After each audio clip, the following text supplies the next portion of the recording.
الرحمن الرحیم، جس کی کوئی دعا قبول نہ ہو رہی ہو وہ یہ تسبیح پڑھ لے، ہر دلی خواہش پوری ہو۔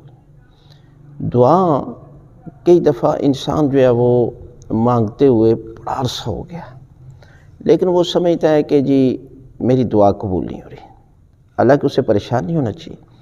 یہ جو دعائیں کر رہا ہے، یہ جو ذکر کر رہا ہے، یہ جو تسبیح پڑھ رہا ہے، اس کا اجر اللہ کے خزانے میں جمع ہو رہا ہے، اور جب اس کا نامہ اعمال اسے دیا جائے گا تو یہ پریشان ہو جائے گا، یہ میرا نامہ اعمال نہیں ہے، میں نے تو اتنی نیکیاں نہیں کی۔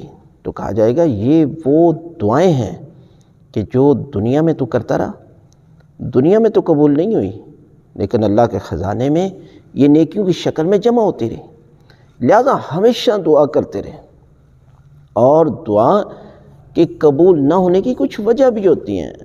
آپ کا مال حلال نہیں ہے، آپ وہ جو چیز آپ مانگ رہے ہیں ہو سکتا ہے کہ آپ کے لیے نقصان دہ ہو، لیکن آپ بضد ہیں، آپ نہیں معرفت رکھتے، ہو سکتا ہے اللہ کی ذات آپ کو دے اور آپ جو ہے وہ فرعون بن جائیں۔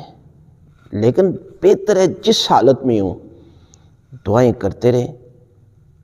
دعاؤں کو قبول کرنے والا تو اللہ کی ذات ہے نا، وہ بہتر جانتی ہے آپ کے لیے حق میں کون سی چیز بہتر ہے یا بہتر نہیں ہے۔